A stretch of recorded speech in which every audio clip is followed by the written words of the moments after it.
السلام عليكم ورحمة الله وبركاته ولا عليه قالقة مالك أدون كجوتين كسر دواد جنال كنا ولا شيء معان ما أنتم حايدين ذا فيديو عصب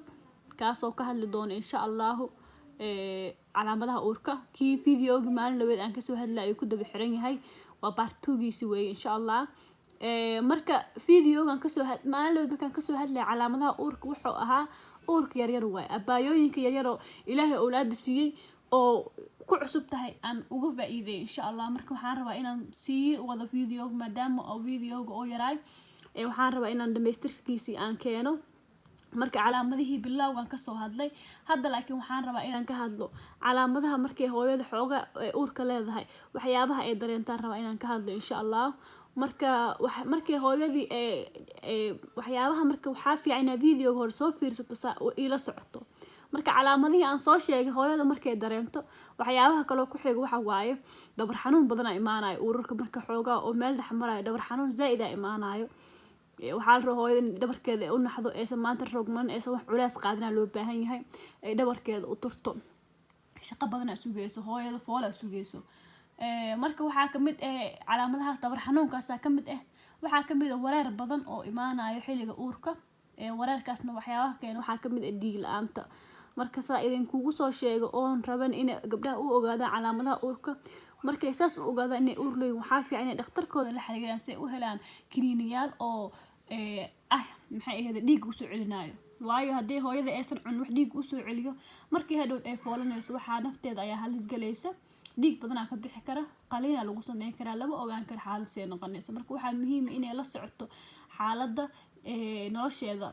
ilaa uurka bilowga ilaa dhamaadka waana qasab inay dhiiga ay qaadato kiniiniyaasha dhiiga soo celinayo marka waxaan rabaa inaan idin sheego mid muhiim ah haddaad kiniiniyaasha dhiiga haddaa uur leedo oo dhiig la'aan kugu dhacdo aad qaadanaysid daawooyinka dhiig ku soo celiyo waxaa muhiim ah in aad ogaato cuntooyinka kor u qaadaya daawadaas soo dhiig ciyo kugu soo noqdo waayo waxaa jira cuntooyin badan oo waxaa jira oo dhiig hoos u dhigay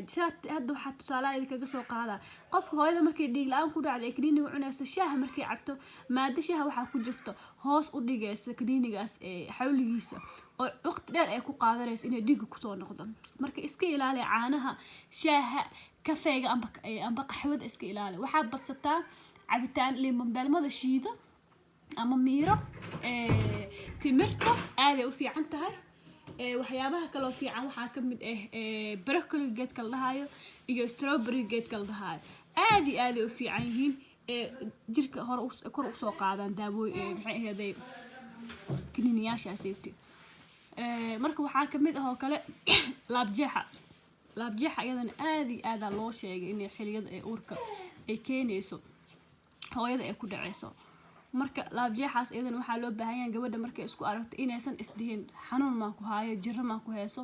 ee u sheegto dhakhtaradda si loo siiyo kiniiniyaashii laabjeexa insha Allah iyada iskama doonan karto waxa muhiim in hooyada la tashato dhakhtarkeeda waxyaabaha kale oo hooyada ku dhici kara xilliga uurka waxa waaye timaheeda aad ay u baxaan